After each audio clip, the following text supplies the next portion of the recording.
বন্ধ কৰিবই লাগিব, উচ্ছেদ বন্ধ কৰিবই লাগিব। আমাৰ সাংবিধানিক মৌলিক অধিকাৰৰ পৰা খৰ্ব কৰিবলৈ দিয়া নহ'ব, খৰ্ব কৰিবলৈ দিয়া নহ'ব, মৌলিক অধিকাৰ খৰ্ব কৰিবলৈ দিয়া নহ'ব।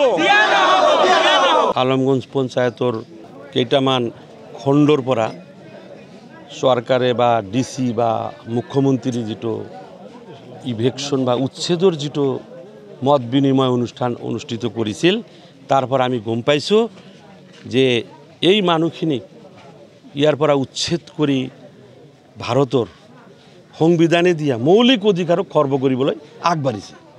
গতিকে এই মৌলিক অধিকাৰৰ পৰা মৌলিক অধিকাৰক যাতে খৰ্ব কৰিব নোৱাৰে আৰু ইয়াৰ পৰা 1 ইঞ্চি মাটিও যাতে ল'ব নোৱাৰে, এওঁলোকে তেজ দিবলৈ প্ৰস্তুত আছে, 1 ইঞ্চি মাটিও দিবলৈ প্ৰস্তুত নাই।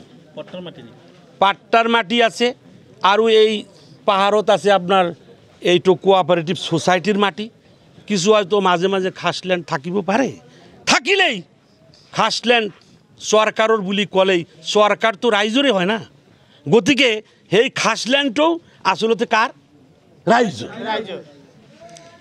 গতিকে এই মানুহখিনিক আমি ক'ব বিচাৰিছোঁ আমাৰ আপোনালোকৰ এই মাধ্যমৰ জৰিয়তে যে উপায়ুক্ত মহোদয়েই হোক, সাৰ্কেল অফিসাৰেই হোক, অসম চৰকাৰেই হোক, উচ্ছেদৰ যেটো বিধি বহিৰ্ভূত উচ্ছেদ ইয়াতে যে চলাবলৈ আগবাঢ়িছে এইটো নহয়, অসমৰ বিভিন্ন ঠাইত বিধি বহিৰ্ভূত উচ্ছেদ চলাই আহিছে আৰু মানুহক আজি উদ্বাস্তু গৃহাৰা হৈ তেওঁলোকৰ শিক্ষাৰ পৰা বঞ্চিত হৈছে, তেওঁলোকৰ খাদ্য বস্ত্ৰৰ পৰাও ইভেন বঞ্চিত হৈছে, স্বাস্থ্যৰ ক্ষেত্ৰতো এওঁলোকে চিকিৎসাৰ পৰাও বঞ্চিত হৈ আছে।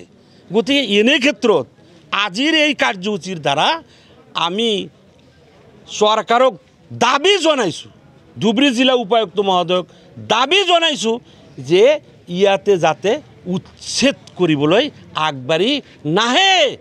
ধৰ্মীয় সংখ্যালঘু অসমৰ মাননীয় মুখ্যমন্ত্ৰী ইতিপূৰ্বে ষ্টেটমেণ্ট দিছে যে বিশেষ সম্প্ৰদায়ৰ পৰা মাটি কাঢ়ি লোৱা এইটো মই আসক্ত, এডিক্টেড বুলি কৈছে। বিশেষ সম্প্ৰদায়ৰ মাটি কাঢ়ি লোৱা ক্ষেত্ৰত আসক্ত আছে কোনে? অসমৰ মাননীয় মুখ্যমন্ত্ৰী।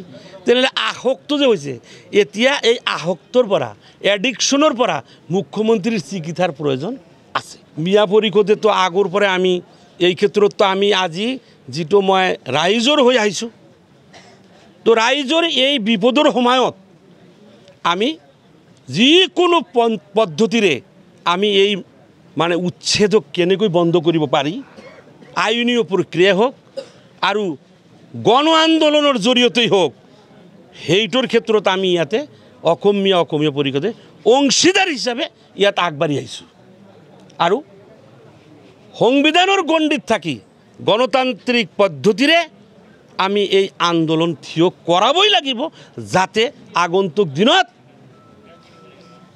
উচ্ছেদ কৰিব কোনো পদ্ধতি নোৱাৰে। আজি ইয়াত ৰাইজমেল পাতিছে, ইতিমধ্যে পট্টা থকা মানুহ, পৰিয়াল, খাসল্যান্ডত থকা মানুহ সবে আজি ইয়াত মিটিঙত আহিছে। কিন্তু আমাৰ গাত এক বিন্দু তেজ থকালৈকে আমাৰ দেউতাকৰ পিতাকৰ সম্পত্তি, আমি জন্ম লৈছোঁ এই মাটিতে, এই মাটিত আমাৰ জন্ম ঠাই হয়। গতিকে APDCL হওক, আদানী হওক, আম্বানী হওক, এওঁলোকক এটুকুৰা মাটি নিদিব বুলি আজি ৰাইজে প্ৰস্তাৱ গ্ৰহণ কৰিছে। আমি ধুবুৰী জিলা কৃষক সংগ্ৰাম সমিতিৰ আমিও দাবী কৰিছোঁ যে এনেকৈ দাদাগিৰি কৰি জিলা উপায়ুক্ত যধে মধে মানুহক বুৰ্বক বনাই মানুহক উচ্ছেদৰ ধুমকি দি আছে। গতিকে ইয়াৰ ৰাইজে সিদ্ধান্ত লৈছে যে এটুকুৰা পট্টা মাটি তেওঁলোকে নিদিব। আৰু আমিও কৈছোঁ এইবাৰ ৰংগামাটি অঞ্চলত উচ্ছেদ কৰিবলৈ আহে, ইয়াত যুদ্ধ হ'ব।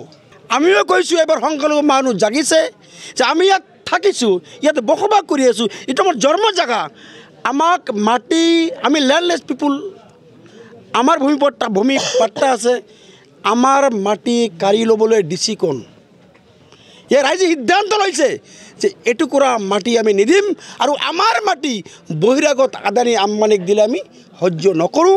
গতিকে আমাৰ কথা এটাই, এটুকুৰা মাটি ৰংগামাটি অঞ্চলৰ পৰা পাণবাৰী অঞ্চলৰ পৰা এটুকুৰা মাটি ডিচিক দিয়া নহ'ব।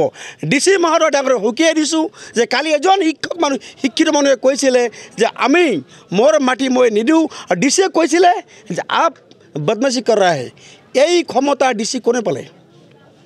ডিচি এজন চাকৰ হয়, তেওঁ ৰাইজৰ সেৱক হয়। এজন জিলা উপায়ুক্ত পাব্লিক হিয়াৰিং পাতিছিলে, পাব্লিকৰ মতামত তেওঁ ল'ব লাগিছিলে, তেওঁ মতামত নলয়, তেওঁ মানুহক ভয় দেখুৱাইছে। গতিকে ৰাইজে ভয়, তেওঁলোকৰ ধুমকিত ভয় নকৰে। আমি ইয়াৰ পৰৱৰ্তী সময়ত আমি ৰাইজক কৈছোঁ যে আপোনালোকে সিদ্ধান্ত লৈ আপোনালোকে এখন কমিটি বনাই দিয়ক। আমি কৃষকমুক্তি আপোনাৰ লগত আছোঁ, আপোনাৰ নেতৃত্ব লওক। আমি জানো যে কিছুমান ক্ষেত্ৰত আন্দোলন চলি থাকোঁতে কিছুমান নেতাই পাল্টি হৈ যায়, তেনেকুৱা নহয়। এইসকল মানুহ আজি আপোনালোকে দেখিছে, তেওঁলোকৰ চকুত পানী ওলাইছে। আজি বৃদ্ধা মানুহবিলাকে মিটিঙত আহিছে। গতিকে যদি ডিচি অসমৰ মুখ্যমন্ত্ৰী মহোদয়ৰ যদি মানৱীয়তা আছে, গতিকে তেওঁ এই উচ্ছেদ বন্ধ কৰিব লাগিব। আৰু অন্যথা আমি ইয়াৰ পৰা ব্যাপক গণ আন্দোলন কৰিম আৰু আমি জীৱন দিবলৈ বাধ্য থাকিম। এটুকুৰা মাটি ইয়াৰ পৰা কাকো দিয়া নহ'ব।